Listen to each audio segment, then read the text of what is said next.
मेरी शादी को 18 साल हो गए हैं, लेकिन आज भी याद करती हूँ तो डर लगता है।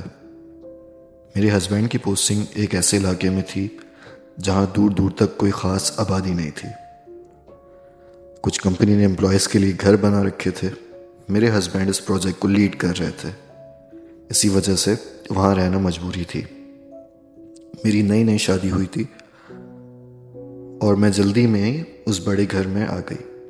अपने भाई को साथ ले आई थी ताकि शुरू में एडजस्ट करने को कोई साथ हो। वो घर कदीम तर्ज का बना हुआ था। काफ़ी खूबसूरत घर था। बड़े बड़े कमरे थे, 2 मंजिल घर और ऊपर एक छत, बड़ा सा गार्डन और कार पार्किंग। मुझे वो मिनी फोर्ट लगता था। किचन काफ़ी बड़ा था और फिर उसके पीछे एक डर्टी किचन भी था जिसे स्टोर बनाया हुआ था। ग्रॉसरी स्टॉक करना एक मजबूरी थी। किचन के उस दूसरे हिस्से में चूल्हा और ज़रूरियात की चीज़ें थीं।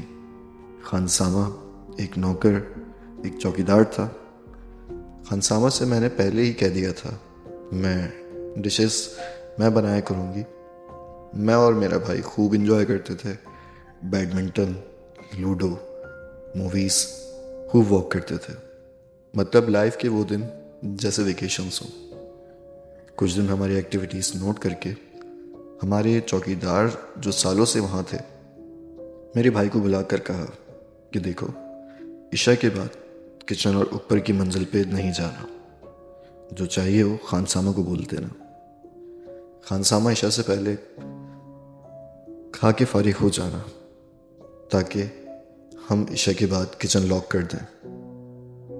मेरे भाई ने ये बात मुझसे शेयर की तो मैंने हस्बैंड से पूछा। उसने ये कहकर टाल दिया कि सेफ्टी की वजह से कह रहे होंगे, रात कोई रॉबरी वगैरह ना हो जाए। नई दुल्हन का सुन के हम वैसे ही टारगेट पे होंगे। डे वन से मुझे इस घर में एक अजीब सी ठंड महसूस होती थी और लगता था कि कोई रात को सीढ़ियाँ उतर के आया है। मैं शुरू में डरी, लेकिन मेरे हस्बैंड ने मुझे ये कह के मुतमईन कर दिया कि अभी शुरू के दिन हैं, तुम इसलिए डर रही हो, वरना मैं तो यहाँ काफ़ी टाइम से हूँ। मैं और मेरा भाई रोज़ आवाज़ें सुनते कि ऊपर की मंजिल कोई चढ़ रहा है, फिर ईशा के बाद कोई नीचे आया है। हम वहम समझ के इग्नोर करते रहे, लेकिन उस दिन जो हुआ, मेरे रोंगटे खड़े हो गए जैसे। एक दिन मेरे हस्बैंड ऑफिस के काम से अपनी साइट पे फंस गए किसी इमरजेंसी की वजह से, और हमारे नौकर को बुला लिया। वो उनके पास चले गया। इशा के बाद खानसामा चौकीदार के रूम में जाके सो जाता था। चौकीदार रात को जागता था और फजर के बाद दोपहर तक सोता था, और सुबह फिर खानसामा गेट पर होता था। हस्बैंड घर नहीं आए थे। मैंने भाई को अपने रूम में लिटा लिया। वो मैट्रेस डाल के वहीं मेरे करीब लेट गया। अभी मेरी आंख लगी ही थी कि भाई ने आवाज़ लगाई। कहने लगा, कोई किचन में आग लग गई है। मैं डर गई और बाहर बगैर कुछ सोचे समझे किचन की तरफ भागी। किचन का दरवाज़ा पूरा खुला हुआ था। किचन में धुआं था, लेकिन वहाँ आग नहीं थी।